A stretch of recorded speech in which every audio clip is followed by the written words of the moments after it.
Hi, this is Emily with the monthly housing market report for the month of December 2023. Happy New Year, by the way, and here we're going to jump into statistics. You can see from December 2023, the number of sales were down, prices were down, and days on market were pretty much the same, although they were shorter than a year ago over here. What I find interesting is that these prices, list and sales prices, are almost identical to December 2022. Currently, we have 279 houses on the market, 120 have offers. The average list price is $294,513. Above 500,000 or 500 and above, there's 50 of those, and only 8 of those have offers. If you recall, last month there were more that had offers. Now they are all sold, so there's only 8 right now, and their average list price is $667,776. Days on market is 118, up from 104. And what I noticed, I went into the ones that did have offers, and I looked at the history.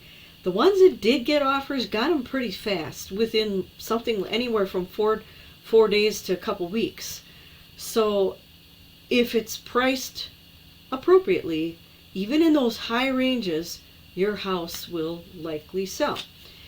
Under 500,000, there's 229 of those, 112 have offers. Average list price is $287,668, and days on market is markedly slower at 65 days on the market. That's interesting to me. So here's a graph from Mortgage News Daily.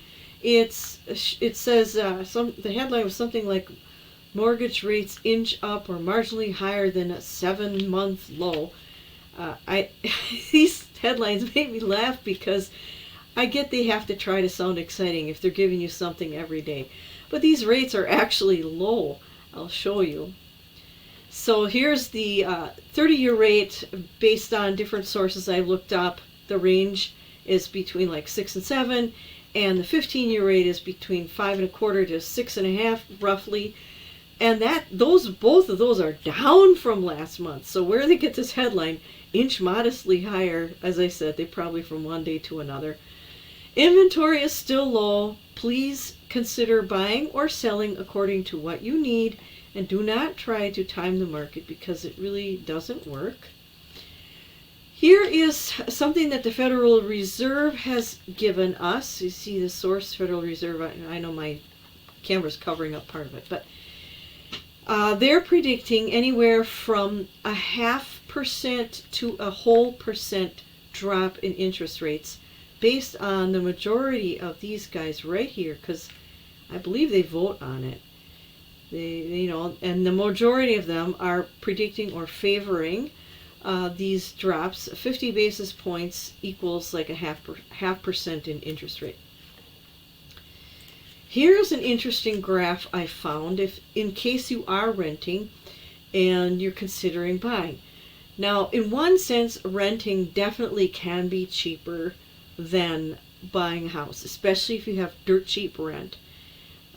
There's no point to move if you have enough space.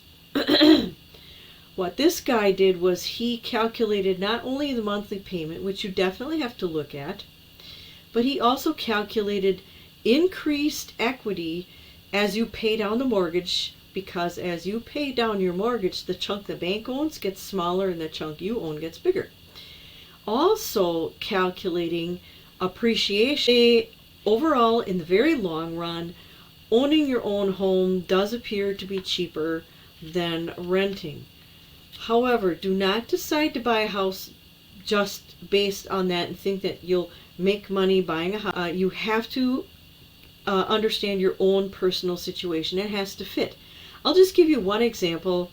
A couple they were paying about $600 a month for a 600 square foot house, apartment, I should say.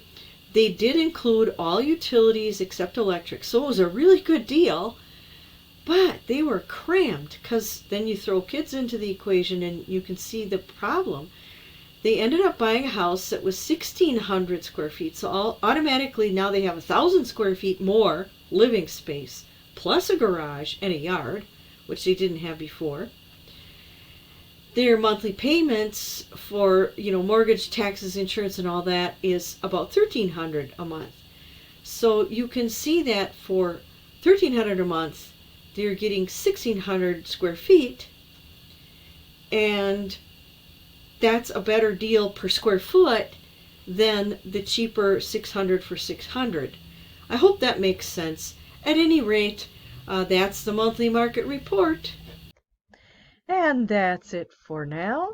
This is Emily Matthews here to help you with all your real estate needs. Don't forget to subscribe. It's the little icon with my head on it. Have a wonderful day.